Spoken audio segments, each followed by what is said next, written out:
Yang pertama kita bahas adalah level pekerja, yaitu orang-orang yang hanya menggunakan waktunya dan tenaganya itu untuk bekerja dan mendapatkan gaji. Dan seumur hidup mereka ini biasanya akan kesulitan uang karena gajinya kecil dan memaksa mereka harus tetap giat dan rajin bekerja. Kalau nggak bekerja, maka nggak ada uang untuk makan. Jadi level pertama, nggak kerja, nggak makan.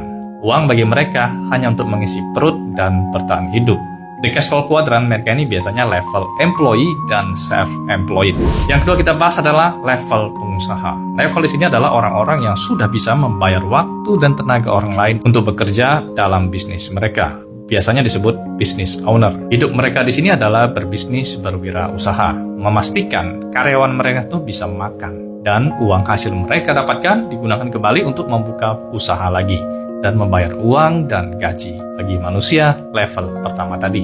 Di level ketiga adalah orang-orang yang sudah menggunakan uang mereka untuk mencari uang lagi. Jadi mereka itu nggak perlu kerja lagi ya. Biasanya level ketiga ini disebut level investor. Nah, manusia yang sudah sampai di level investor ini sangat sedikit sekali. Mereka ini hanya 0,05% saja. Sungguh sangat sedikit sekali yang bisa disebut level orang kaya atau konglomerat. Mereka ini nggak perlu lagi berbisnis. Mereka hanya perlu menanam modal. Segala urusan sistematis perusahaan pun mereka nggak perlu tahu. Karena mereka ini bisa menempatkan orang-orang kepercayaannya untuk menjadi CEO dalam perusahaan tersebut. Level keempat adalah level kingmaker. Mereka ini tidak berada di cash flow quadrant. Mereka ini lebih hebat lagi. Yang bisa membuat rules sebuah negara, bahkan dunia. Punya power yang begitu luar biasa. Mereka biasanya orang-orang yang sangat berpengaruh dalam masyarakat. Memiliki power untuk memanipulasi dan berkonspirasi. Dan mendapatkan keuntungan yang sangat luar biasa. Uang bagi mereka itu hanya tools, hanya alat saja untuk mencapai tujuan mereka.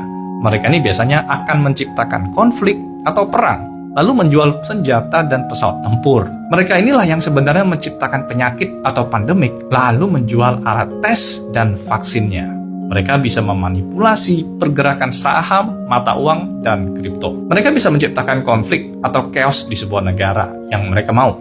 Mereka bisa memanipulasi segala sesuatu dalam sebuah negara, lalu bisa menempatkan orang-orang mereka dalam negara tersebut yang akan menguruk habis sumber daya alam negara itu. Dan supaya semua planning berjalan lancar dan tidak ketahuan, mereka harus memastikan rakyat di negara itu tetap bodoh, tidak boleh pintar. Karena kalau kita sudah cerdas, kita mungkin akan bersatu untuk merobohkan sistem dunia yang tidak adil ini. Jadi itulah dia 4 level mencari uang.